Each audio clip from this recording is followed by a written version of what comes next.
아버지의 말씀은 디모데후서 3장 17절입니다.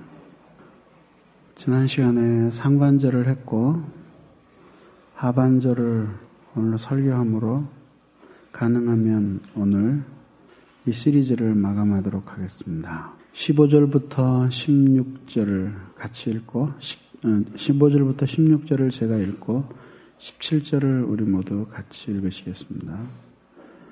또 네가 어려서부터 성경을 알았나니 성경은 능히 너로 하여금 그리스도 예수 안에 있는 믿음으로 말미암아 구원에 이르는 지혜가 있게 하느니라. 모든 성경은 하나님의 감동으로 된 것으로 교훈과 책망과 바르게 함과 의로 교육하기에 유익하니 다같이 이는 하나님의 사람으로 온전케 하며 모든 선한 일을 행하기에 온전케 하려 함이니라. 아멘. 기도하겠습니다. 고마우신 하나님 감사합니다. 주님께서 지난 3일 동안도 우리를 특별히 지켜주셨다가 오늘 이처럼 귀한 수요 예배에 저희들을 불러주시고 사랑하는 주의 식구들이 함께 모여 살아계신 하나님을 경배하고 한 가족으로서 한 주님을 예배하게 하시니 감사드립니다. 오늘 이 시간에도 주님이 함께 하셔서 오늘도 주님의 말씀을 통해서 사랑하는 모든 종들에게 새 힘과 새 은혜를 주시고 그래서 아버지의 뜻을 좇아서 살 수 있는 진실한 주의 백성들이 되도록 새 힘을 주시옵소서. 예수 그리스도의 이름으로 간절히 기도하옵나이다. 아멘. 가르침을 받는 자의 삶 마지막은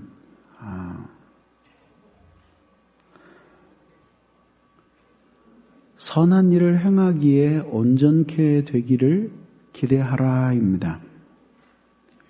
15절부터 16절까지 성경의 유용성에 대해서 말한 다음에 그 궁극적인 목적이 17절을 마지막에 보면 17절에 보면 두 가지로 나오는데 하나는 하나님의 사람으로 온전케 하고 두 번째로는 모든 선한 일을 행하기에 온전케 하고 이 두 가지가 말하자면은 하나님의 말씀을 배우는 구원받은 하나님의 자녀의 궁극적인 목표다.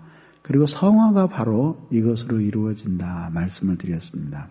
그래서 지난 시간에는 하나님의 말씀을 배우는 사람은 그 하나님의 말씀의 감화를 통해서 자신의 인격이 온전해지기를 기대해야 한다 말씀을 드렸습니다.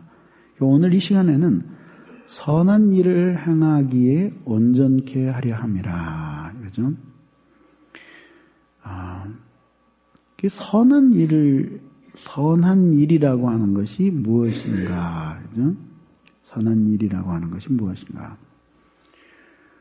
우리들이 흔히 생각하기에 선한 일이라고 하는 것은 이웃에게 보탬이 되는 착한 일이라 그런 뜻이겠죠? 그렇게 생각을 많이 하죠. 그죠? 그래서 이웃에게 본이 되는 착한 일, 다른 사람들에게 도움을 주는 착한 일들을 가리켜서 우리들은 선한 일이라 이렇게 생각합니다. 그러나 성경에서 이야기하는 특별히 여기에서 성경의 효능을 이야기하면서 선한 일을 행하기에 온전케 한다라고 할 때 이 선은 우리들이 사회 통념상 부르는 그 선하고는 다른 것이에요. 굳이 표현을 구체화한다면 우리들이 사회 통념상 가지고 있는 도덕적인 기준에 의한 선을 육적 선이라고 말한다면 이 성경에서 특별히 이 디모데후서에서 성경의 효능과 관련해서 우리에게 가르쳐주는 이 선은 영적 선이라고 말할 수 있는 것이죠. 육적 선, 영적 선 이렇게 나누는 것이 좀 이상하겠지만은 그러나 우리는 좀 더 구체적으로 설명을 들어보면은 이런 식의 구분도 필요하다는 것에 대해서 이해가 될 것입니다. 여기서 이야기하는 사회 통념상 우리들이 받아들이는 선은 그 기준 자체가 누구냐 하면은 자기와 이웃이에요. 이웃이에요. 그러니까 자기도 한없이 고통을 주고 이웃에게도 한없이 고통을 주는 선이라고 하는 것이 이 세상에는 존재하지가 않습니다. 존재하지가 않습니다. 지금 혹시 누군가가 그렇게 고통을 받더라도 후일 누군가가 그것 때문에 행복해질 수 있다면 또 선이 될 수 있어요. 사회 통념상 어쨌든 이 선은 궁극적으로 자기와 이웃에게 유용하고 행복을 주는 그런 것이 선이에요. 그러니까 기준 자체가 자기 자신 혹은 기껏 해봐야 이웃이에요. 그러나 우리가 신앙의 세계에서 이야기하는 선, 즉 영적 선은 그것도 물론 포함해요. 그것도 물론 포함하지만 그러나 그것보다도 더 중요한 관점이 있어요. 그것은 뭐냐면 선과 악에 대한 관점 자체가 사람이나 혹은 자기가 아니라 하나님이라고 하는 데 있는 거죠. 많은 삶 가운데 상당히 많은 부분은 하나님이 선하다고 생각하시는 것과 사회 통념상 선하다고 생각하는 것이 겹쳐요. 겹치는 부분이 많이 있습니다. 겹치는 부분이 많이 있어요. 그러나 완전히 겹치는 것은 아니고 아주 겹치지 않는 부분들도 상당히 많아요. 예수님께서 자기를 따르는 자들에게 말씀하신 여러 가지 당부 가운데 특별히 하나님의 나라를 위해서 걸어가는 사람들이 뒤를 돌아다보지 말 것에 대해서 권면하시면서 아비가 죽어서 장사 지내게 된 사람이 내 아비를 장사 지내고 예수님을 따르겠습니다. 그랬더니 죽은 자는 죽은 자들로 장사하게 하고 너는 나를 쫓으라 그랬거든요. 그 사람의 입장에서 보면 만약에 부모가 죽었는데 그 부모를 자기가 내버려 두고 예수님을 따르면 세상 사람들은 그것을 선이라고 말하지 않겠죠? 그러나 예수님께서는 오히려 죽은 자기 아버지를 버려두고 당신을 따르는 것을 선이라고 말씀하신 거죠. 물론 그거는 문자 그대로 죽은 아버지는 내팽개치고 너는 나를 따르라 하는 그런 의미가 아니라 예수님께서는 그 사람 마음속에 있는 장래를 지내고자 하는 효성을 문제 삼은 것이 아니라 그의 마음속에는 예수 그리스도를 전적으로 따를 수 없게 하는, 다시 말하면 하나님의 나라가 자신 속에 임하지 못하게 하는 강력한 저항의 요소가 있었는데 그것은 뭐냐면 육신의 가족들에 대한 집착이었어요. 그것이 하나님의 나라의 집착보다 훨씬 강한 것을 아셨기 때문에 그에게 시험 삼아서 죽은 너희 아버지는 영원히 죽은 사람들에게 장사 지내게 내버려 두고 너는 나를 쫓으라 그렇게 말씀하십니다. 그걸 통해서 이 사람이 진짜 믿음으로 하나님의 나라를 취하는 사람인가 취하는 사람이 아닌가 그거를 시험하시고자 했던 것이죠. 그런 관점에서 봐야 돼요. 근데 이걸 또 해석을 잘못해가지고 제가 전에 섬기던 교회에서 있었던 일인데 그 교회는 아니고 그 교회 근처에 사는 열렬히 믿는 그 신자였는데 같은 교회는 아니었어요. 정말 아버지가 돌아가셨어요. 아버지가 돌아가셨는데 자기는 아버지가 지금 막 임종을 했는데 자기는 구역 예배 갈 시간이 됐다고 가버린 거예요. 그리고 남한테 맡겨놓고, 그리고 이제 형제들이 막 울고불고 택시를 타고 당도를 하니까 임종을 지켜보던 그 누이는 간 곳이 없는. 어디 갔냐 그랬더니 구형예배 드리러 가더라. 그 믿지 않는 가족들이 어떻게 생각해서. 그리고 더 웃기는 건 그렇게 해가지고 막 욕을 할 때 그것을 그 거룩한 핍박이라고 생각하는 거예요. 그러니까 성경을 하나 좀 알려면은 좀 정확하게 이렇게 알고 그걸 적용을 해야지만 문제가 없는데 그런 식으로 잘못 적용을 한 거예요. 그렇게 하면 안 되죠, 그죠? 그냥 그런 거예요. 하여튼 그렇게 예수님께서 말씀하세요. 그러니까 예수님이 이 세상에서의 선은 어때요? 자기 아내나 그 다음에 자식이나 부모나 잘 이렇게 돌보는 것이 세상에서 선이잖아요. 또 예수님께서도 한편으로는 우리에게 그렇게 가르쳐 주셨잖아요. 근데 그걸 버려야지 복이 있다. 심지어는 미워하지 않아. 미워해야 된다. 히브리식 표현인데 히브리 사람들의 표현에 의하면은 아주 사랑하는 것과 그거보다 덜 사랑하는 것 두 개를 비교할 때는 하나는 사랑하고 하나는 미워한다고 비교를 하는 문학적인 표현이에요. 응? 그러니까 항상 사랑이 하나라고 보는 거죠. 소고기를 사랑해, 돼지고기를 사랑해. 그러면 광우병 때문에 돼지고기는 사랑하고 소고기는 미워한다. 이렇게 생각하는 거예요. 예를 들자면. 그러니까 사랑하는 그거 하나만 사랑하는 거고 나머지는 미워하는 거라고. 이렇게 표현하는 거예요. 덜 사랑하는 거죠. 쉽게 얘기하면. 예수님께서 그렇게 말씀하시는 거죠. 세상에서의 선의 기준과 성경에서 얘기하는 선의 기준이 맞지를 않죠. 또 대표적인 것이 뭐예요? 그리스도를 위해서 받는 박해 같은 거잖아요. 그렇죠? 세상 사람들은 선이 어떤 거예요? 뭐든지 하여튼 확신 있게 신념을 따라서 살고 하늘의 복을 받아서 이 세상에서 행복하고 평안하게 사는 것이 선이라고 생각하죠. 그래서 성경은 오히려 진실하게 믿는 사람들, 경건하게 살고자 하는 자들에게 박해가 있을 것이라는 것을 말하죠. 그 대표적인 선의 그 차이를 예수님께서 팔복을 말씀하시는 가운데 많이 말씀하셨어요.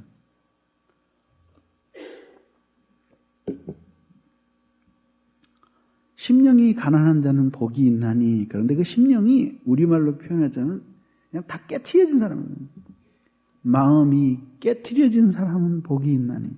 갈기갈기 찢어진 그런 사람들을 우리가 어떻게 복이 있다고 할 수 있겠어요? 그죠? 근데 성경은 그걸 선이라고 보는 거예요. 막 애통하고 막 아파하고 가슴 아파서 뒹구는 사람들을 세상에서는 어떤 식으로든지 복이 있는 사람이라고 말하지 않는다. 근데 성경에서는 그 사람을 복이 있는 사람이라고 말하는 거예요. 이렇게 비껴가는 거예요. 그러니까 겹치는 부분도 있지만 그러나 안 겹치는 부분도 많다. 그건 이제 이해할 수 있겠죠? 그 다음 두 번째 설명에 겹치는 부분도 기초가 달라요. 겹치는 부분도 예를 들자면은 어때요?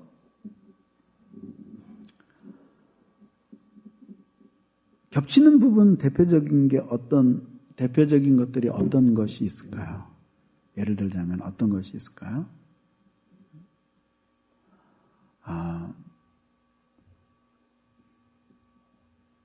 어떤 것들이 있을까요? 굉장히 많죠, 그죠? 예를 들자면은 도둑질하지 말라는 그리스도인들만 가지고 있는 계명이 아니죠, 그죠? 법에도 어느 나라든지 다 우리나라는 도둑질을 장려한다라는 나라는 없어요. 어느 나라든지, 그죠? 도둑질 다 미워하죠. 성경에서도 미워하고. 그러나 기초 자체는 다르죠. 세상 사람들이 도둑질하지 말라 라고 하는 것은 무슨 뜻이죠? 남이 애써서 벌은 거를 침범하지 말아라. 그 사람 거다라고 하는 거죠. 그죠? 그러나 성경에서 성경에서 도둑질하지 말라라고 하는 것은 단지 저 사람이 벌었으니까 침범하지 말라는 정도의 의미가 있는 것이 아니죠. 그런 도둑질의 동기는 대부분 다 탐욕이에요. 탐욕이죠. 그런 탐욕하는 마음으로 가득 차서 살아가는 삶에 대해서 제재를 가하지 않으면 그 사람들 마음속에 하나님이 계실 수가 없어요. 살인도 마찬가지예요. 사람을 죽이지 말라는 사람을 죽여도 좋다 그러는 법을 가진 나라는 없잖아요. 사람을 죽이지 말라 그럴 때에 그 죽이지 말라는 왜 개, 돼지, 소는 그렇게 두드려서 잡아먹으면서 왜 사람은 죽이지 말라 그럴까? 그 왜 그러는 것 같아요? 잘 생각을 해보세요. 왜 그럴 것 같아요? 사람을 이렇게 죽이는 것을 금하는 이유가 무엇일 것 같아요? 한번 잘 생각을 해보면요. 여러 가지 많이 있겠지만은 우선 첫째는 무엇일까요? 죽이면 그 사람이 없어 죽는 거죠. 그러죠? 그것으로서 더 이상 그 사람이 존재하지 않게 되는 것 아니에요? 그런 식으로 생명이 종식되는 것이 생명이 이 땅에 남아있는 것보다 그 사람을 위해서 매우 불행하다 그렇게 생각을 하는 거죠. 죽이지 못하게 하는 거죠. 그리고 또 하나 어떤 거죠?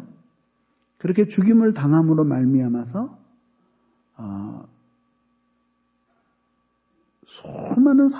사회는 수많은 혼란에 빠지죠.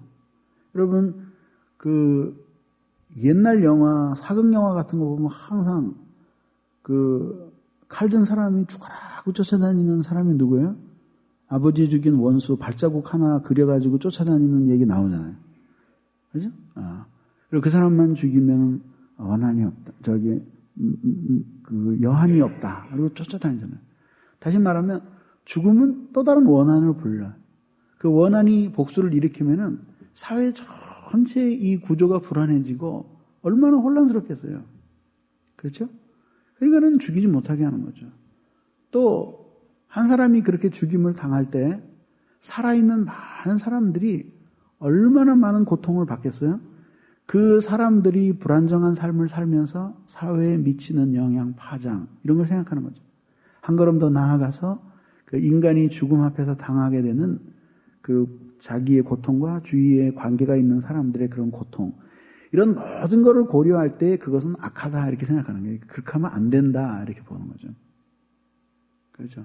그러나 성경에서 살인하지 말라 그럴 때에는 결국은 뭘 의미하냐면 살인 그 자체는 하나님이 인간에게 주신 그 형상을 인간 스스로 파괴하는 거예요. 그거는 하나님의 입장에서 보면 월권행이라 얘기죠. 특별한 경우를 제외하고는 그것은 월권행이라. 이게 하나님께서 금하시는 거예요. 이렇게 겹치는 부분이 있어도 윤리학적으로 기초가 다 달라요. 예? 그 기초가 다른 것이 그럼 도대체 무엇이냐? 그것이 영적 선과 육적 선의 차이예요. 그래서 하나님의 사람으로 하여금 선한 일을 행하기에 온전케 하려 함이라고 할 때에 그 하나님이 선한 일을 행하기에 온전케 하시는 방법이 세 가지인데 우선 첫째는 동기를 새롭게 하심으로써 선한 일을 행하는데 온전케 만드신다 얘기죠.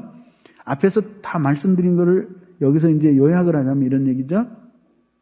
이처럼 같은 선이라도 기초가 다른데 그 다른 육적 선이 영적 선과 아무리 겹쳐도 도저히 함께 가질 수 없는 구별된 기초가 영적 선에는 있는데 그 영적 선이라고 하는 것의 기초가 뭐냐면 하나님에 대한 사랑이에요. 자, 무엇 때문에 신자가 거룩하게 살아야 하죠? 무엇 때문에 신자가 하나님의 말씀대로 살아야 합니까? 왜 신자가 하나님의 말씀에 기록된 대로 살고 말씀이 금하고 있는 일들을 버리고 하나님의 말씀을 쫓아서 살기 위해서 많은 희생, 때로는 죽음조차도 감내하는 이유가 무엇이에요? 자기의 행복을 위해서도 아니. 어떤 면에서는 또 자기 가족이나 이웃을 위한 행복도 아닐 적이 있다 이거죠. 그렇죠? 그러면 무엇 때문에 신자가 그런 어려움을 당해야 하는가 하죠. 그것은 오직 하나. 하는데 하나님에 대한 사랑이에요. 하나님에 대한 사랑.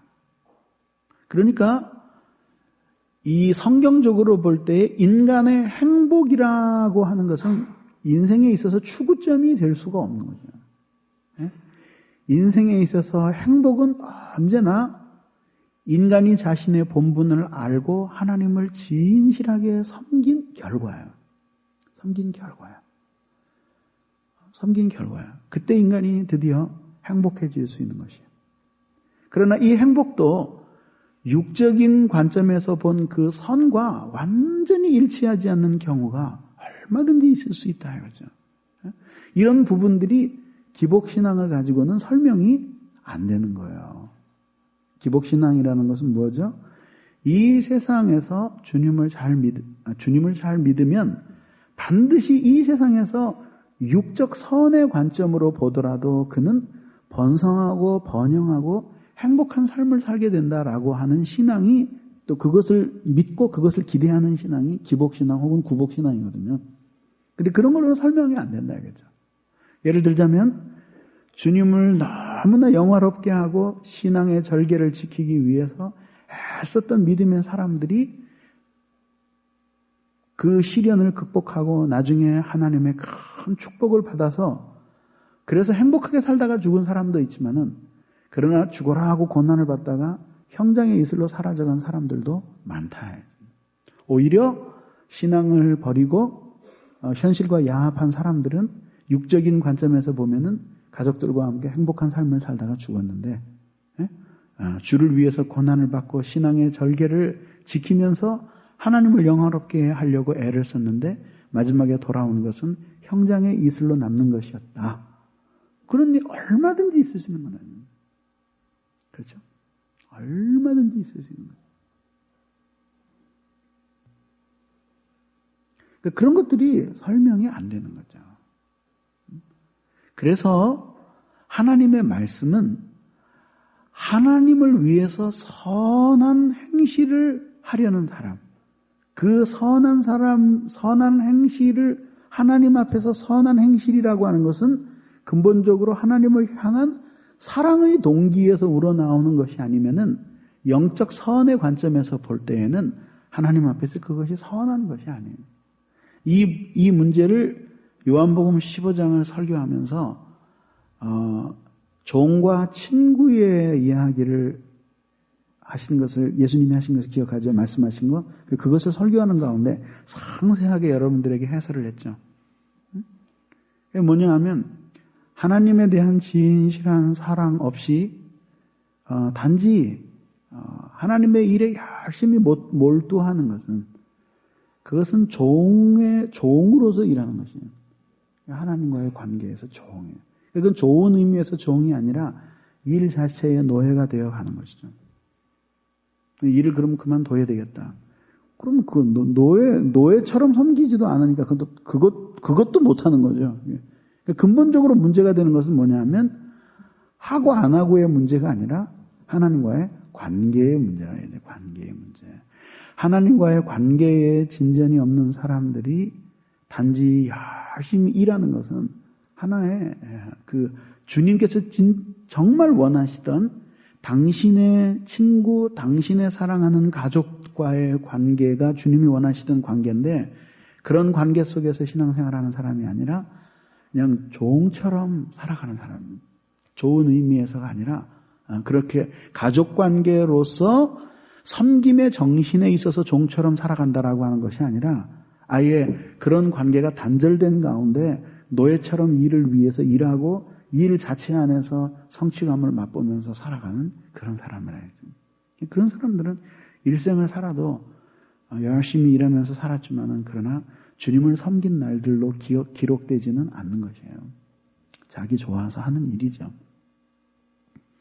그런데 성경 말씀은 가르침을 받는 자의 마음속에 이런 영적 선을 회복시켜줘요. 다시 말하면 하나님을 그러니까 선한 모든 행동을 하는 선한 생활을 해나가는 근본적인 동기요 이유가 되는 하나님 우리 주 예수 그리스도에 대한 사랑을 회복시켜주는 놀라운 힘이 성경 속에 있다. 하나님의 말씀 속에 있다. 말씀 속에 있다. 이게 놀라운 거예요. 그래서 어떻게 돼요? 그냥 처음에는 그저 안 그랬을지 모르지만 시간이 지나면서 그냥 차갑게 일만 남아가지고 이거는 내 일이니까 내가 이걸 안 하면은 또 교회에서 사람들이 욕하겠지. 내가 이걸 안 하면은 교회가 안 돌아가겠지.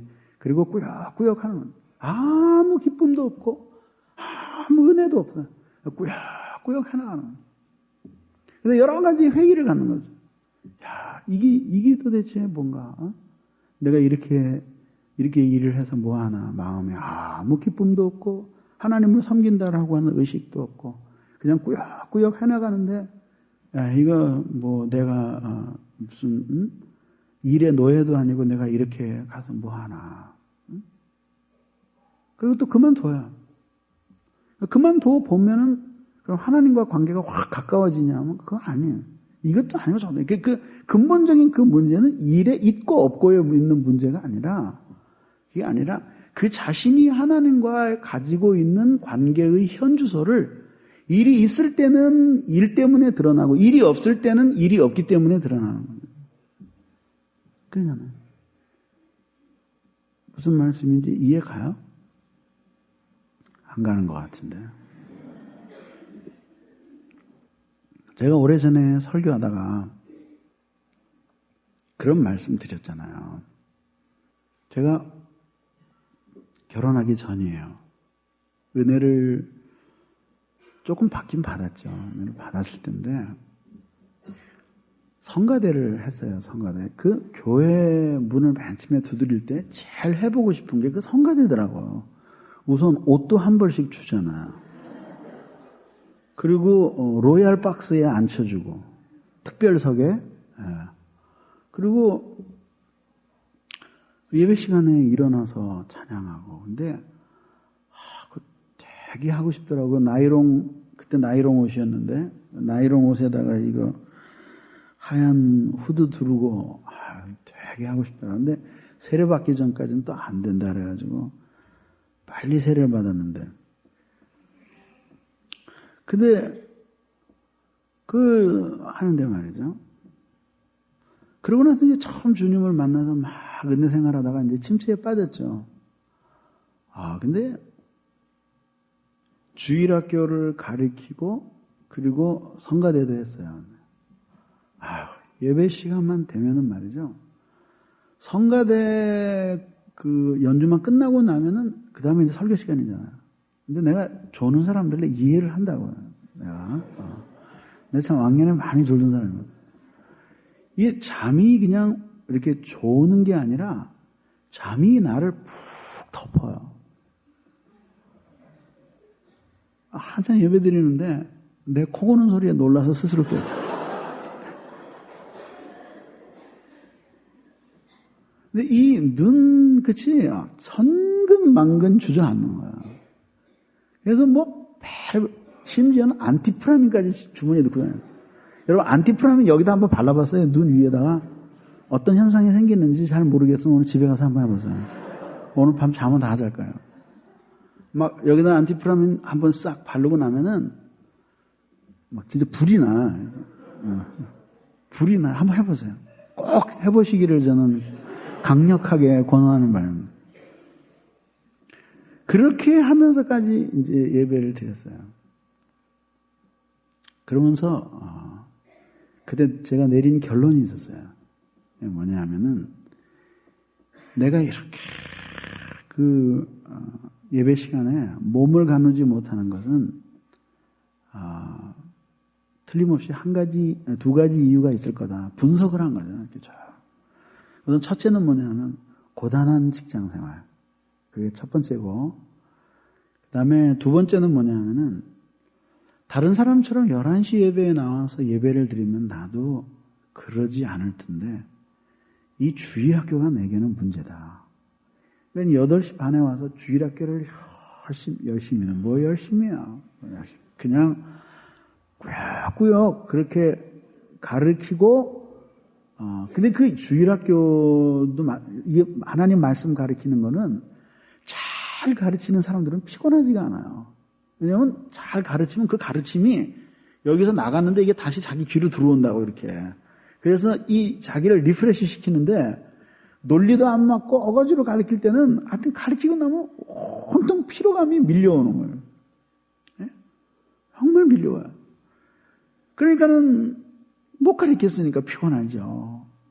그러니까 이 예배 시간은 이런 거다. 이건 틀림없다. 그리고 한 6개월 정도 됐나요? 주일학교를 쉬었어요.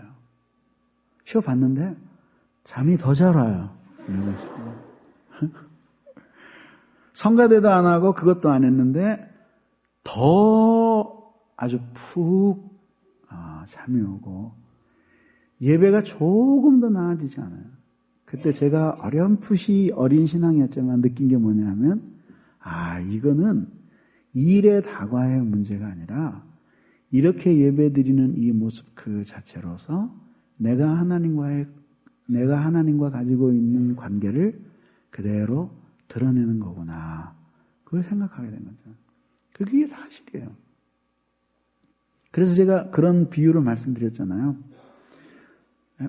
몇 번 말씀을 드렸을 거예요. 그죠? 근데 성경보다도 이 교회 역사에 보면은 아주 탁월하게 신령했던 믿음의 사람들이 있잖아요.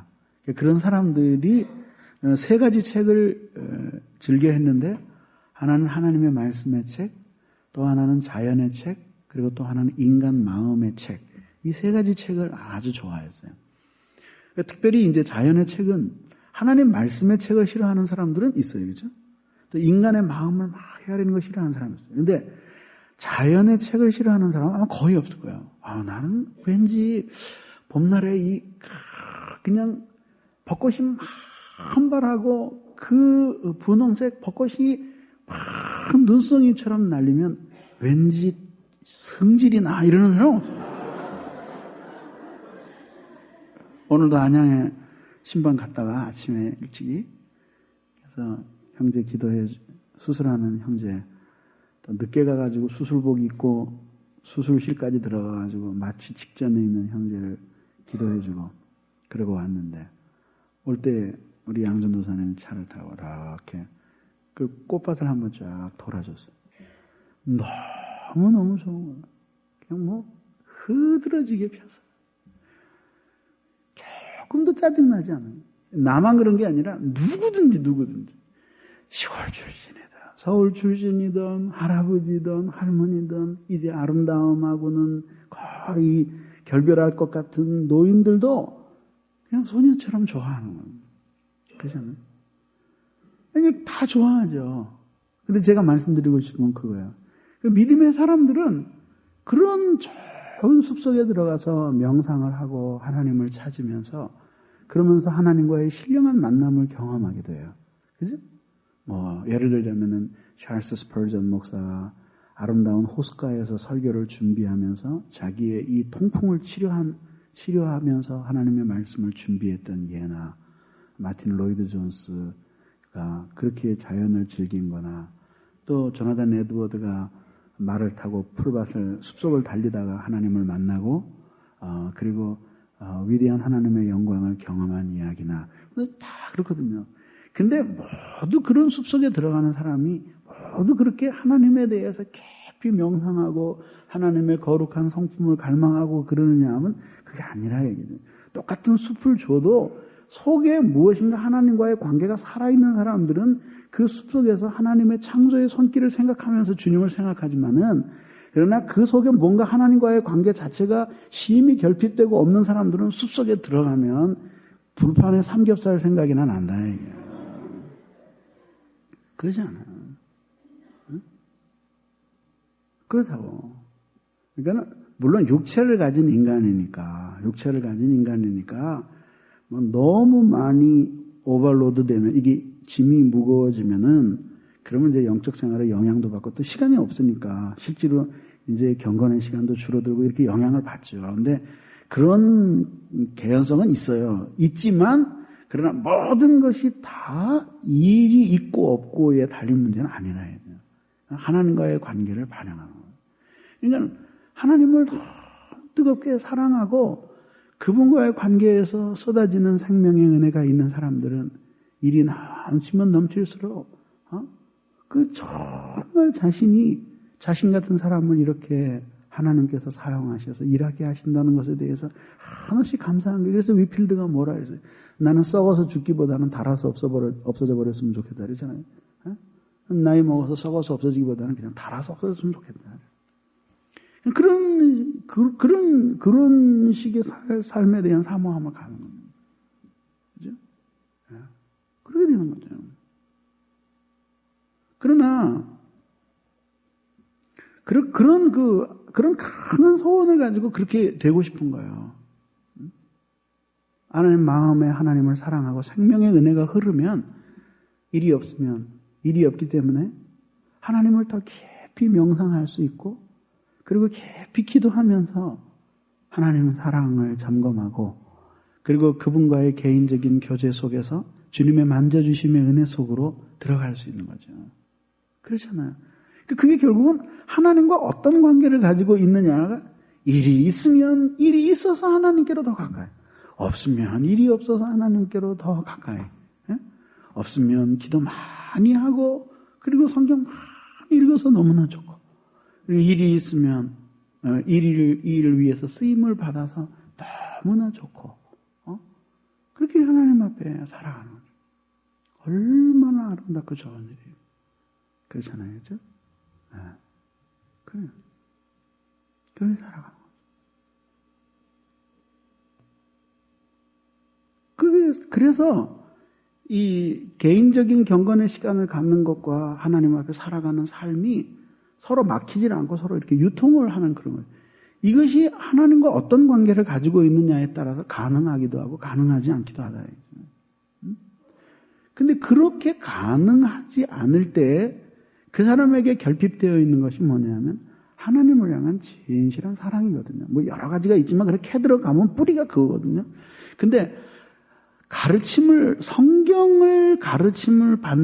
성경을 통해 신앙의 가르침을 받는 사람들은 성경을 통해서 하나님의 말씀을 잘 배우고 그 말씀을 통해서 네 가지 뭐죠? 교훈과 책망과 바르게 함과 의로 교육함을 받게 되면은 그런 받는 과정을 통해서 이 사람 속에 다 고갈되어 버린 영적 선을 위한 기초, 즉 하나님을 향한 진실한 인격적인 사랑이 하나님의 말씀을 접하는 가운데 확 솟구치는 거예요. 그래서 그 사람의 섬김의 동기를 순수한 사랑으로 다시 가득 채워서 주를 위해 살고 주를 위해 일하게끔 만들어주시는 거예요. 네? 만들어주시는 거예요. 만들어주시는 거예요. 그렇죠. 이제 이번 토요일에도 저희가 이제 섬김 영광의 날 하잖아요. 그래서 이제 임직을 하는데 이제 이런 것들이 이제 굉장히 위험한 일이에요. 어떤 직분을 만들어 놓고 어떤 사람을 거기에 고정시킨다고 하는 것이 필요하면서도 굉장히 위험한 일이에요. 왜냐하면 그 사람은 수시로 변하는 거거든요. 그렇잖아요. 그래서 딱 목사 안수를 받고 목사가 되면 죽을 때까지 자동으로 성령 충만 그런 거 없어요. 그런 거 없다고. 교사가 되면 그 교사로 딱 임명장 받는 그 순간에 뭔가 슉 하고 하나님의 말씀이 들어가서 그것이 계속 불붙게 뜨겁게 마지막에 교사를 은퇴할 때까지 그런 거 없다. 그런 거하고 상관이 없어요. 그거는 자기 개인의 문제예요. 하나님과의 관계의 문제라고.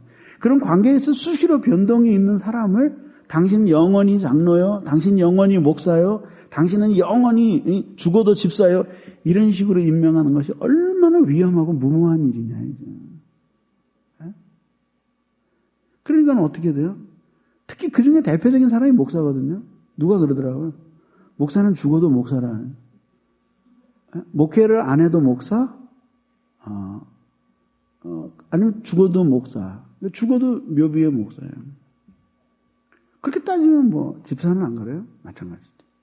한번 저렇게 집사가 되고 권사가 되면 죽어도 권사, 죽어도 집사예요. 계속해서. 근데 그게 얼마나 위험하고 무모한지 한번 생각해 보라요. 그리고 그런 직분이 주어지면 거기에 맞는 임무들이 주어지잖아요. 그래서 임무들이 주어져요. 그래서 하나님의 교회를 섬기게 돼요. 예? 섬기게 돼요. 교회가 이 사람을 안수집사로, 장로로, 집사로, 안수집사로, 장로로, 권사로 이렇게 세워줄 수는 있지만은 교회가 그 사람을 계속해서 성령 충만하게 하고 하나님과의 관계를 바르게 하게끔 교회가 무슨 물리적으로 그에게 뭘 줄 수는 없어요. 그건 본인의 문제예요, 본인의. 예? 본인의 문제예요.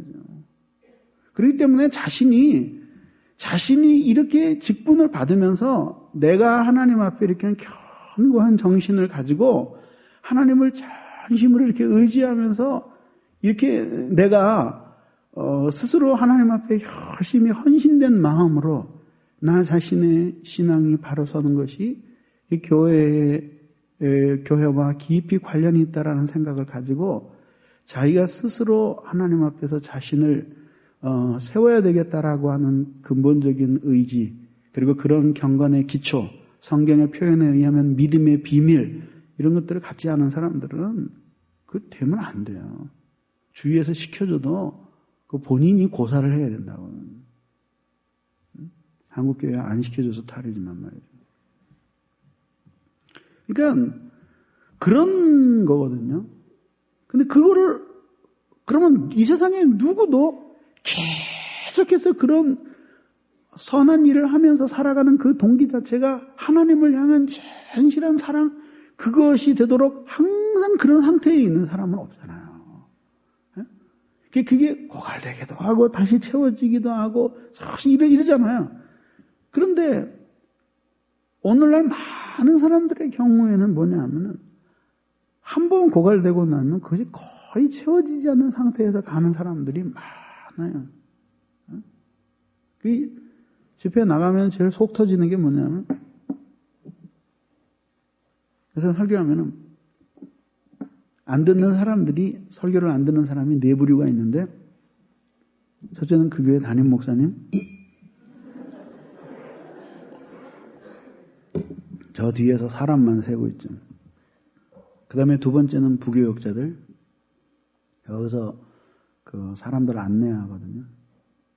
세 번째가 그 교회 장로님, 권사님은 좀 나아 그래도. 교회 직분자들.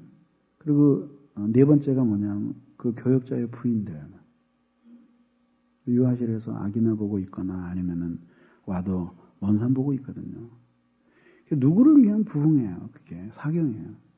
그 네 부류의 사람들만 변화되면 다른 사람 하나도 안 변해도 교회는 성장하고 변화되거든요. 그러니까 계속해서 그런 걸 해봐야 교회에 도움이 안 되는 거예요. 그러니까 그런 것들을 이렇게 그런 것들에 대한 회복이 없이 계속 이렇게 섬기면서 살아가는 것은 일의 노예로서 살아가는 거예요. 굉장히 하나님의 나라에서 그런 식의 섬김은 아무 상급 없어요. 무슨 상급이 있겠어요? 우리는 말이죠. 여기 이 캐치프레이즈도 볼 수 있는 것처럼 근본적으로 이 한국교회의 커다란 문제는 뭐냐면은 교회의 직분의 교직화 현상, 직제화 현상, 관료 조직화 현상, 이런 것들은 빨리 타파하지 않으면 빨리 타파하지 않으면 안 되는 거죠. 어느 교회 임직식이 갔더니 안수 집사를 세우면서 여러분들은 이제 이 교회의 어른들입니다. 새벽에 뭐 30대 뭐 이런 사람. 그런 식으로 바람을 넣어가지고 그 교회가 무슨 일이 되겠어요. 섬기는 사람, 무릎을 꿇고 성도들의 발을 씻기고, 그렇다고 해서 성도들이 진짜 발 닦아달라고 그러면 안 되겠지만은, 그런 정신으로 그리스도가 자신 안에 가득해서 십자가를 지고, 그리고 교회를 위해서, 성도를 위해서, 그들을 하나님께로 인도해 가는데 자신이 필요하면 엎드려서 자기의 등을 밟고 지나가는 징검다리가 되겠다라고 하는 그런 정신이 이게 직분자의 정신이거든요. 그렇게 해가지고 그래 이제 30대밖에 안 된 사람들을 당신들이 이제 교회 어른이라고 그렇게 뛰어나가지고 그렇게 그 사람들이 몇 년 있다가 장로돼서 뭐라 그러겠어요? 굉장히 커다란 말이지. 누구 말따나 담임 목사는 고용사장이고 장로들은 대주주라고 하는 그런 얘기들이 나오는 거예요. 그러니까 생각이 있고 의식이 있는 젊은이들과 이 참신한 신자들은 자꾸 이 교회에 대해서 아주 지긋지긋한 염증을 느끼는 거예요. 그게 세상의 방식이 그대로 들어오는 건 아니에요. 물론 그들에게는 고유한 일이 있고 그리고 또 당회가 구성되면은 그 당회원들에게는 장로님들에게는 교회의 중요한 일을 결정할 수 있는 중요한 직분이 있어요. 그러나 중요한 일을 결정한다고 해서 자기 자신이 신분 상승한 것 같은 그런 식의 세속적인 사고를 가져서는 안 된다고 하는 것이에요. 그래서는 안 된다. 대접이나 받으려고 하고 말이지. 이렇게 돼서는 안 된다. 근본적으로 그 속에 배어있는 것이 그리스도 때문에. 나는 이전에 핍박자요 포함자였지만 그러나 그리스도께서 나를 충성되이 여기셔서 나를 주님의 복음 하나님의 교회를 수종드는 일꾼으로 삼으셨는데 이것이 나에게 있어서는 얼마나 큰 영광인가. 주님을 위해서 낮고 천한 자리에서 성도들을 섬기고 무거운 짐을 내가 스스로 짊어지고 그렇게 살아가겠다라고 하는 섬김의 정신이 깊이 배이고 그리고 성도들은 이런 직분들을 사람들이 갖고 될 때 축하합니다. 경사났습니다. 그렇게 해서 그거 앞에서는 또 무슨 봉투를 갖고 와서 또 돈을 받고 무슨 선물을 갖다 놓고 이게 무슨 회갑집이요, 잔치집이요. 누가 제가 목사 안수 받을 때 이래요. 하늘 쭉 이렇게 올라가는데 선배 목사님들이 나를 이제 안수를 하는 거예요. 저는 제가 가르친 제자들하고 같이 안수를 받아요. 내 안수를만. 내 옆에 있는 목사님 두 분이서 그래요. 안수할 때 이렇게 머리에다 손을 얹고 하는데 우리 뒤에 안수해 준 다음에 통성기도를 하거든요. 그러더니 등어리를 펑펑 때리면서 하는 말을 하는데 아주 생생하게 들었어요. 개탄을 하면 야 세상 자기네끼리 얘기하는 거야. 야 세상 목사 안수 받으면서 눈물 한 방울 안 나오네. 등을 뻥 때리더니 울어라 임마 울어. 너무 슬퍼. 그리고 막 그냥 꽃다발이 막 그냥 수없이 날아와. 그게 누가 한 사람이 목회의 길을 걸어간다. 그러면 옆에서 어떻게 저 길을 걸어가려고 하나. 그리고 손수건으로 눈물을 씻는 성도는 하나도 안 보여. 그러니까 이게 누가 이 길을 십자가의 길이라고 아무도 안 본다는 얘기지. 그냥 누구도. 이제 목사 안수 받는다 그러니까 이제 서러운 시절 다 지나갔구나. 너도 이제 개업하겠구나. 그런 생각하는 거예요. 완전히 교회를 구멍가게처럼 생각합니다. 너무너무 슬펐어요. 물론 한편으로는 기쁘죠. 그렇죠? 그렇지만 그것보다도 더 큰 게 있잖아요. 이제는 목사다. 제가 아시다시피 목사 한수 받은 지 몇 년 안 돼요. 제가 몇 년밖에 안 됐다는 게 여러분 깜짝 놀랄 거야 아마. 네? 교회 개척하고 한참 있다 받았어요.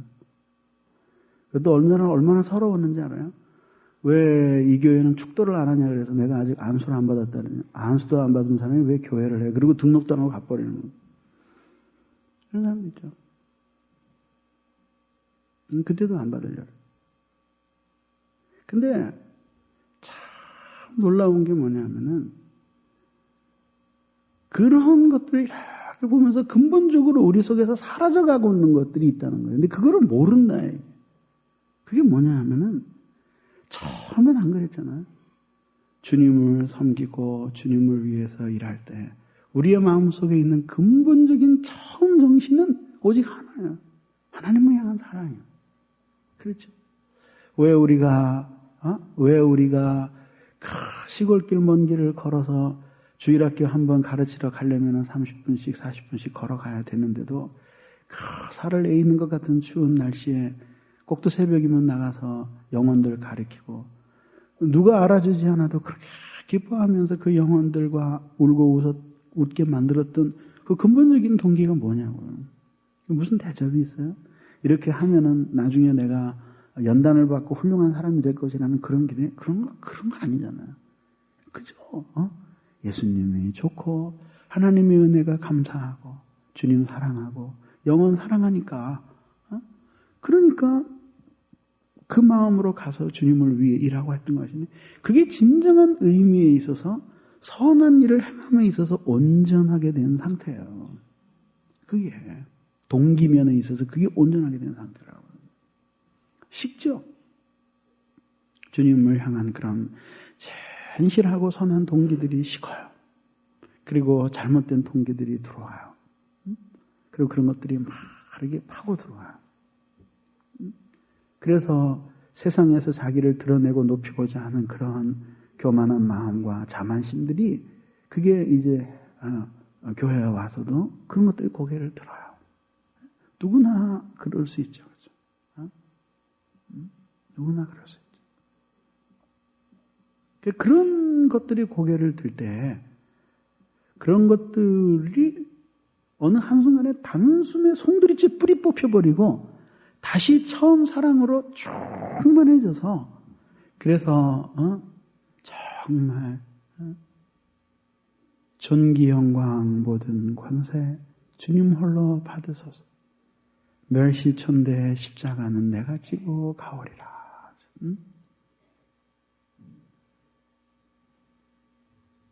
숨 질 때 하는 말 이것일세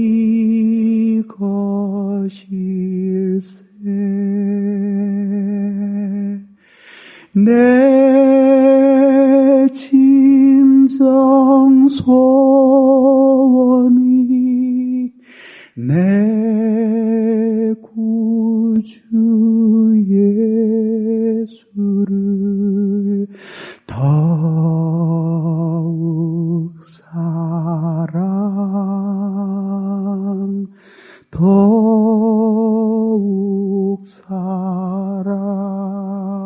그리고 확 채워집니다. 이제 교회 교역자들도 많고 직원들도 많잖아요. 그 교회에서 생활비를 받지 않아도 함께 일하는 지체들 교인들 많잖아요. 내가 제일 쳐다볼 때 가슴 아픈 사람은 무능력한 사람이야. 능력이 없는 사람이 아니라 볼 때 너무 마음 아픈 사람은 이 불성실하고 요령을 가지고 섬기는 사람. 왜 그러냐면 그들의 영혼의 그러한 태도가 그들의 영혼에 미칠 영향을 생각합니다. 저렇게 사람 앞에서만 쉬운 길을 찾고 눈가림으로 하고 이렇게 살아가는데 그 속에 정말 살아계신 하나님에 대한 깊은 두려움 그리고 그분이 너무 좋아서 그래서 주님을 위해서 살아가는 그런 게 있는 거죠. 시골의 어느 교회 지방에 말씀 전하러 내려갔는데 돌아가신 목사님을 그렇게 교인들이 그리워하는 거예요. 돌아가신 목사님 그렇게 그리워한다는 것은 살아있는 목사님한테는 참 썰렁한 얘기거든요. 그죠? 근데 왜 그랬냐 그랬더니 그런 얘기하는 거예요. 그분 살아계실 때에는 그분이 그렇게 귀한 줄 몰랐다는 거죠. 다들 투덜거렸다는 거예요. 시대에 뒤지고 감각도 없고 뭐 유학도 안 갔다 오고 맨날 고리타분하고 그렇게만 생각했다는 거예요. 예수 그렇게 믿어서 되냐고 맨날 잔소리하고 그랬다는 거예요. 근데 세월이 많이 지나가고 보니까 그런 고백을 하는 거예요. 목사님이 이틀에 한 번씩 전도사 때부터 나와서 그 교회에서 일주일이면 이틀에 한 번씩 절야를 하셨대요. 그러면서 하신 말씀은 그분은요 정말 답답한 건 사실이었어요. 그런데 미워하기에는 너무 거룩한 당신이었어요. 그게 뭐냐? 그분은 하나님밖에 모르는 사람이에요. 시장에 물가도 모르고 살이 한 마리 얼마인지도 모르고 그래도 그냥 그 목사님 그러면 탁 떠오르는 게 그 목사님은 그냥 하나님만 좋아하고 교회만 좋아하는 거예요. 어떤 때는 이틀에 한 번 새벽 이틀씩 나와서 철회하는데 어떤 때는 철회도 안 하시고 교회 와서 시컷 주무신대요. 그래서 목사님 기도도 안 하실 텐데 뭘 교회에서 주무세요. 편하게 사택에서 주무시지. 이러니 내는 여기가 제일 좋다. 그게 그분을 향한 최고의 존경의 표현이에요. 하나님밖에 모르던 목사. 주님밖에는 사랑하는 것이 없고 교회밖에는 아는 것이 없었던 교역자. 그게 그 당시에는 현대적이지도 못하고 감각도 없고 요령 필줄도 모르고 그러니까 구닥다리라고 욕했지만 세월이 흐르고 보니까 그게 무엇인지 이제 철이 들고 보니까 알게 됩니다. 그게 뭐예요? 영적 선의 기초에서 하나님을 섬기는 사람의 모습이에요. 그게 하나님의 말씀은 바로 이러한 근본적인 동기들을 회복시켜 주시는 거예요. 하나님의 말씀은 살아있어서 동토와 같이 얼어붙은 사람들의 마음을 녹이고 그 얼음장 밑으로 시냇물이 흐르도록 만들어줘요. 결국은 그 따뜻한 하나님의 말씀의 감화의 바람을 통해서 사람들을 뒤엎고 있던 그 얼음들을 녹이시고 또 녹이시고 또 녹이셔서 결국은 그 흙바닥을 드러내고 거기에 꽃 피고 그리고 아름다운 향기가 흩날리도록 하나님께서 그렇게 봄동산처럼 만들어주니 주님의 말씀이 한 사람에게 깊은 감화와 은혜를 끼치고 그를 새 사람으로 만드는 놀라운 변화의 역사를 일으킬 때 수많은 사람들은 씨앗이 떨어져도 결코 뿌리 내릴 수 없는 동토의 땅과 같은 그 마음에 놀라운 변화를 주셨어요. 그래서 거기에 씨 떨어지고 꽃 피고 열매 맺도록 하나님이 놀랍게 은혜를 주십니다. 그런 놀라운 은혜를 주십니다. 그러니까 잘 보세요. 잘 들어봐요. 잠깐 그런 그 영적 선의 기초를 즉 우리가 행하는 선한 것이 하나님을 향한 사랑에 기초해야 하는 그 영적 선의 기초를 가끔 잃어버리는 때가 있다고 할지라도 하나님의 말씀을 깊이 사랑하고 그 말씀을 제대로 가르쳐주면 그 말씀을 통해서 변화받기를 갈망하는 사람들은 항상 뭐가 있어요? 희망이 있다.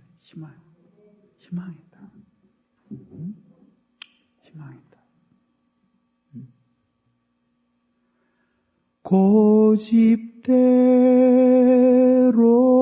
영죽을 험한 세상이 왜 그리 더러운지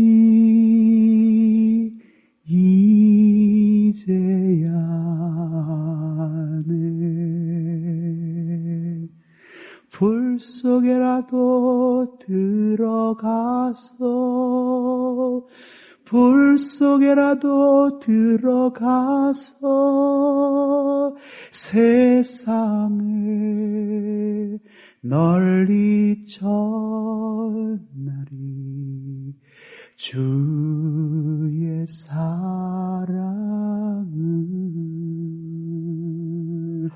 말씀의 가마가 확 오면은 자기가 하나님 아닌 것들을 사랑하는 것이 얼마나 불쌍한지를 깨달아요. 그리고 다 버려둡니다. 그리고 진정으로 소중한 것이 무엇인지에 대해서 얻어요. 그래서 그 사람의 마음에 놀라운 가마를 일으켜서 하나님 이외에는 사랑하는 사람이 없다고 고백을 하게 만들어요. 주님과 사랑하고 주님과 동행해 주님을 기뻐하면서 살아가는 사람으로 만들어줘요. 그래서 이제껏까지 하나님을 도저히 기쁘시게 할 수 없었던, 그저 일에 매여서 일을 위해서 허우적거리던 그 사람을 정말 예수 위에 살고 주님 위에 섬기고 하나님 위에서 일하고 우리 주 위에서 복음 전하는 사람으로 하나님 바꿔주시는 거예요. 그래서 그의 전 삶이 하나님 앞에 연락될 수 있는 향기로운 제사가 되도록 하나님께서 그렇게 만들어주신, 놀랍게 만들어주신, 놀랍게 만들어. 이것이 바로 하나님의 말씀이 하는 놀라운 일이에요. 그렇게 함으로 그 사람의 섬김을 온전하게 하시는 거예요. 사랑하는 여러분은 어떻습니까? 여러분은 어떠십니까? 정말 여러분 가운데 아무것도 하지 않고 살아가는 사람 아무도 없죠. 무언가를 하고 계시죠, 그죠? 그렇게 말하면 여러분들은 이렇게 말할 거예요. 목사님, 저는 교역자도 아니고 그렇다고 해서 교회 교사나 구역장도 아니고 아무것도 교회에선 하는 것이 없는데요. 그러면은 직장 일이 주의 일이야. 주의 일. 오늘 집에서 밥 안 태우고 맛있게 밥해 먹은 것도 주의 일이에요. 목사님, 제가 새가족 부원으로 그저 하는 거라고는 아침에 나와서 저 꽁다리 맨 끝에 서서 그래서 안녕하세요 그리고 이렇게 인사하는 것밖에 없는데 그것도 주의 일입니까? 그럼 주의 일이죠. 그것도 못하는 사람 얼마나 많은데. 그래서는 그렇게 하나님을 섬기면서 살아.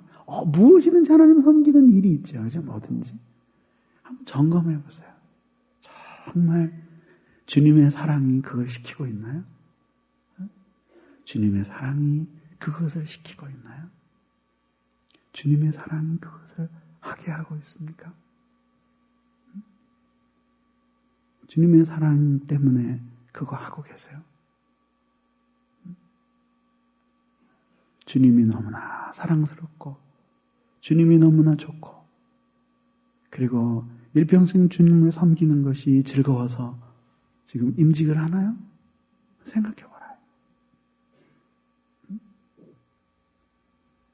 생각해봐라요.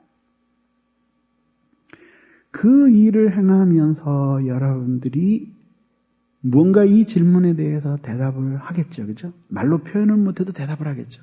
그게 바로 여러분들이 하나님과 가지고 있는 관계예요. 그게 관계예요. 응? 관계야. 그리고 충성스러운 삶이라고 하는 것은 그런 속에서 충만한 하나님의 사랑에 힘입어서 자신의 최선의 것을 매 순간순간 드리면서 사는 것. 그래서 주님에게는 유익과 기쁨을 드리고 자신은 고난을 받는 것.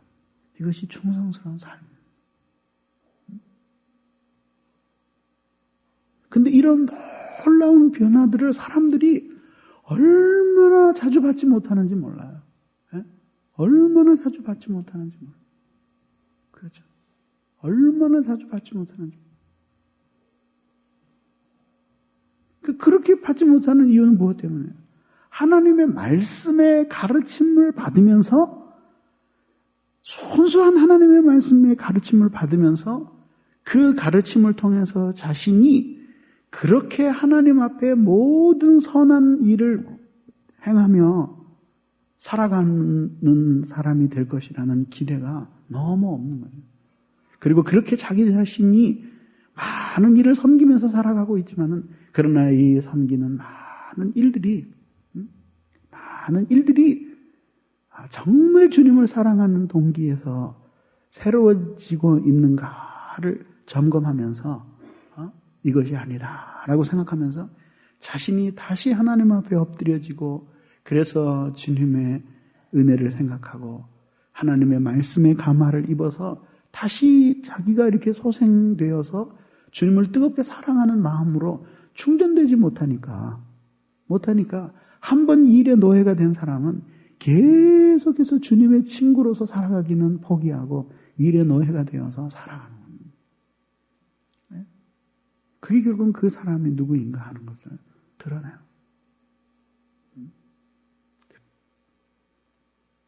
여러분은 어떻습니까?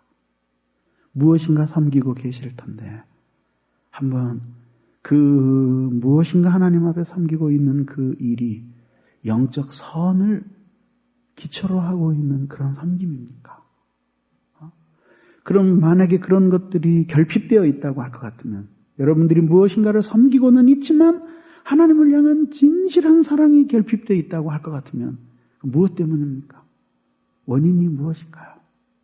정말 환경 때문일까요? 순전히 환경 탓일까요? 아니면 여러분 자신이 하나님과 가지고 있는 영적인 한계일까요? 한번 생각해 보십시오. 그렇죠? 그렇죠. 제가 여러분들에게 언젠가 그런 말씀 드렸죠? 너무 일이 많아지고 오라는 데도 많으니까 지금이야 가야 할지 말아야 할지 생각을 하면서 결정하지만 그때는 그냥 마음의 자유함이 없었어요. 안 가면. 그냥 오라는 대로 하여튼 할 수 있는 한 갔죠. 나 지금 그런 생각이 들어요. 야, 왜 나만 이렇게 힘들게 살까? 항상 능력도 없는 사람이 한 가지만 하면 좋은데. 그리고 침체에 빠졌었는데 어느 날 생각하면 야, 내가 할 일이 없으면 얼마나 슬플까? 그러면서 어느 선배 목사님 말씀이 생각났어요. 아주 현직에 계신 연세 드신 목사님인데 자기가 아주 사랑하는 친구인데 한번 만나는데 그러더라고요. 나 설교 좀 시켜줘. 막 우시면서 내 사라고만 안 받고 해줄게요. 그러고 막 얼마나 외롭고 얼마나 하나님의 하나님의 일을 하지 못하면서 살아가는 것이 자신의 영혼에 미치는 영향이 컸으면은 그 영적 기초가 허술한 거죠. 그러니까 그렇게 말이야 펑펑 울면서 난 너무 외로워 죽겠어. 나 설교 좀 하게 해줘. 응? 나 사례금만 안 달라 그럴게. 나 한 번만 시켜줘. 근데 아주 가슴이 뭉클하더라고요. 아, 내가 저렇게 될 수도 있겠구나. 그런 생각이 들어요. 얼마나 그게 가슴 아픈지. 그러잖아요? 그죠? 한번 생각해 보세요. 그게 얼마나 가슴 아픈지. 그런 상황에 떨어지지 않기 위해서는 정말 정직하게 하나님 앞에서 사실 하나님이 우리에게 섬길 수 있도록 기회를 주신다고 하는 것은 우리의 특권이에요. 얼마나 놀라운 특권이죠. 섬기고 싶어도 적절하게 섬길 기회를 찾지 못해서 섬기고 싶지만 또 능력이 없어서 섬기고 싶지만 또 시간이 없어서 건강의 허락을 안 해서 섬기지 못하는 사람도 얼마나 많은데요. 근데 하나님이 그 많은 사람들 가운데 나를 택하사 나에게 일을 시키시고 나에게 주님을 위해서 선한 일을 행하며 섬기면서 살아가게끔 만들어주시니 야, 이거 얼마나 감사해요. 얼마나 오늘도 주님이 나를 쓰시려나. 그리고 하루에 오늘 뭐도 해야 되는데 뭐 이렇게 하라는 것도 많고 행사도 많고 진짜 좀 지긋지긋하다. 말고 오늘도 주님이 날 쓰시려나. 그래서 일을 하나님을 위해서 일하는 가운데 침체에 빠지지 않는 비결은 그거예요. 꼭 해야 될 일이라고 판단하면 항상 이거를 하기 때문에 못하는 일들에 대해서 연연해하지 말라는 거예요. 예? 그러냐.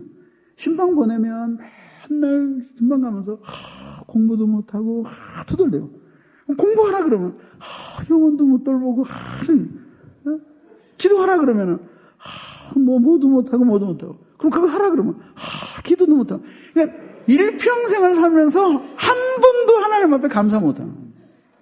한 번도. 이 일을 맡겨놓으면 이 일을 통해 기쁜 게 아니라 이것 때문에 못하는 이 일을 생각하는 거예요. 제가 제 경험이거든요. 청년부하고 고등부하고 이렇게 맡겨주는데 작은 교회에서 고등부 막 하다 보면 청년들이 막 떨어져요. 그럼 막 신방 가고 고등부 애들 신방 가면서도 사실 청년부들 신방하는데 청년부 놔두고 이 일을 찾아가야 되니 도대체 뭐야? 그 다음 주에 이제 저쪽 가. 그럼 고등부 애들이 회심도 안 하고 이거 그게 알고 보니까 내 깐에는 그게 뭔가 이렇게 살아있는 신앙의 그 아픔을 가지고 산다 생각했는데 그게 아니라 굉장히 바보 같은 거예요. 그리고 하나님에 대한 참을 수 없는 모욕이에요. 그렇잖아요. 왜 그렇게 생각을 해? 이거를 해야 돼. 신방을 가야 돼. 신방을 가야 되는데 이거 안 갈 수가 없는 거예요. 꼭 가야 되는 거예요. 그럼 지금 책은 못 보잖아요. 그러니까 책 못 보고 공부 못하는 거, 기도 못하는 거 생각하지 말고 주님이 신방에 날 쓰신다. 얼마나 감사하냐. 되게 기회를 주셨다. 오늘 아침에도 병원에 수술실에 가면서 날 주셨다. 가니까 딱 문을 잠그고 수술실 들어가서 이제 안 보내준대. 마음속으로 기도해요. 제 시간이 금쪽 같은 시간은 여기 1시간을 왔는데 저 문 열려지게 해주시옵소서. 그리고 기도하고 들어가게 해달라니까 나만 들어오라 하죠. 다 뒤집어 쓰고 요것만 이렇게 내놓고 누워있던 애가 놀래가지고 의사가 왔는 줄 알고 나나 여기 뒤집어 쓰고 여기 가리고 옷 다 입고 요것만 이렇게 나오고 이제 칼 가지고 온 줄 알고 이렇게 쳐다봐요. 그러잖아요. 그 아침 시간에 기도하면 얼마나 좋을까. 그래서 털어버려야 돼요. 하나님이 공고하고 이제 수술하러 들어가는 영혼을 위해서 날 보내시는구나. 나 이외에 누가 갈 수 있으랴. 하나님 날 써주시니까 너무 감사하다. 그리고 그냥 기쁜 마음으로 하는 거예요. 기쁜 마음으로 하는 거예요. 물론 이런 걸 또 놀 때 적용하면 안 되겠지. 놀 때만 적용하면 안 되겠지. 오늘 일반은 정석에 쉬시려나 보다.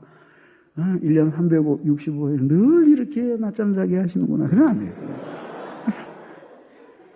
주의 일을 행할 때 어떻게 우리가 모든 것을 하겠어? 그죠? 우리가 어떻게 모든 것을 하겠어? 제가 어디 중국인가 어디에 가서 강의를 하다가 그저 내 생각에는 목회자는 오전 시간은 교회 강단에서 보냈으면 좋겠다. 빠르면은 한 9시, 10시, 늦으면 12시까지 그랬으면 좋겠다. 누가 강의를 들으면 질문해요. 그리고 목사님은 오전에 어디 세미나나 집회는 절대 안 나가시겠느냐요. 그래서 그렇지 않다. 간다. 그럼 그거 깨지지 않습니까? 그러니까 그걸 어떻게 나 하고 싶은 대로 살겠어요? 그렇잖아요? 하나님이 쓰신다면 나는 어떤 삶에 대해서 더 좋아하는데 근데 그거를 깨고 들어와서 하나님이 넌 나를 위해서 뭘 하라 이렇게 하실 때 그걸 내가 해야 될 이유는 감사하고 기쁜 마음으로 가는 겁니다. 나 같은 사람을 사용하셔서 며칠 동안은 새벽에 늘 기도하게 하시더니 오늘 아침에는 또 말씀 전하게 하시는구나. 그러면서 하나님 앞에 감사하면서 그러면서 일을 하면서 그런 사람들을 항상 여기 써주시니까 감사하고 또 여기 가면 여기 써주시니까 감사하고 아까 제가 경험했던 거에 정반대잖아요.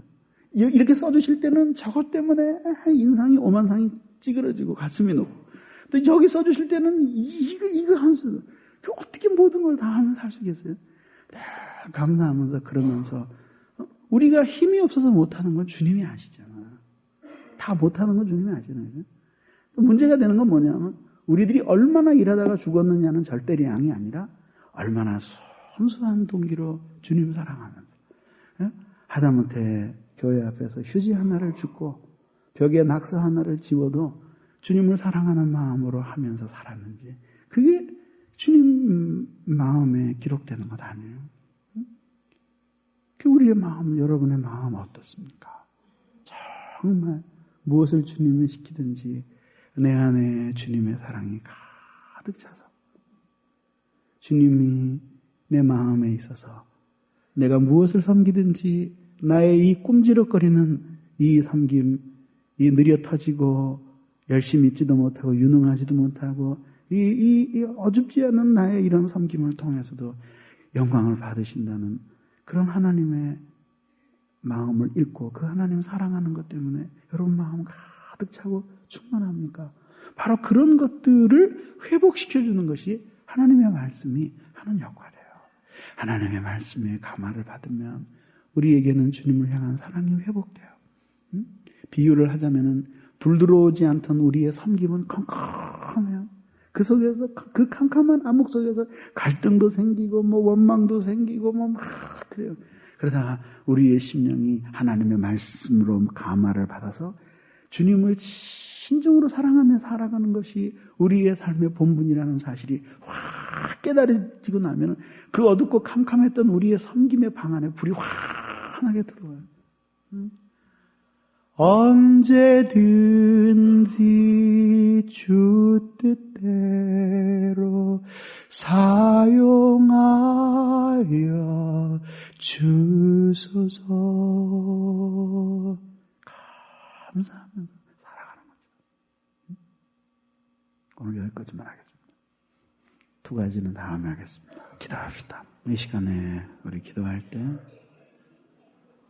주님 모든 선한 일을 행하기에 온전케 하기 위해서 주님의 말씀에 감화가 필요합니다. 무엇보다도 주님을 섬기고 선하게 살아가는 동기를 회복시켜 주시옵소서. 주님을 향한 사랑의 동기를 주의 말씀으로 회복시켜 주셔서 먹든지 마시든지 무엇을 하든지 이것을 섬기든 저것을 섬기든 기쁘고 감사한 마음, 주님 사랑하는 마음으로 섬겨서 주님께 기쁨을 드릴 수 있도록 도와달라고 우리 같이 기도합시다. 전능하신 아버지 오늘 이 시간에 부족한 저희들을 주님께서 사랑해 주시고 오늘 이 시간에도 간구하고 기도하옵소서. 감사드립니다. 전능하신 주님 오늘 이 시간에도 도와주시옵소서. 우리에게 은혜를 내려주시기를 간절히 빌고 원합니다. 전능하신 주님 오늘도 도와주시옵소서. 저희들을 주님의 큰 사랑과 은혜로 새롭게 해주시옵소서. 아버지의 뜻을 좇아서 살게 해주시고 주님의 크신 사랑을 의지하며 살도록 도와주시옵소서. 막대기만도 못하고 그리고 더러운 흙덩어리만도 못한 인간을 주님이 사용하셔서 주의 일에 써주시고 주의 일에 봉사할 수 있도록 기회를 주시니 감사합니다. 하나님 아버지 주님이 우리를 부르신 것은 우리에게 전기 영광 받게 하기 위함이라 멸시천대 십자가 지게 하시니 주님이 우리를 세우시기 위함이라 이 시간에도 역사해 주시옵소서. 오늘 이 시간에도 저에게 은혜를 내려주시기를 간절히 빌고 우리 주 예수 그리스도의 은혜와 하나님 아버지의 크신 사랑과 성령 하나님의 교통하심 여기에 모인 사랑하는 모든 주의 종들 주의 자녀들 그리고 이제 토요일에 임직하는 사랑하는 지체들 위해 이제로부터 영원히 함께 있어지이다.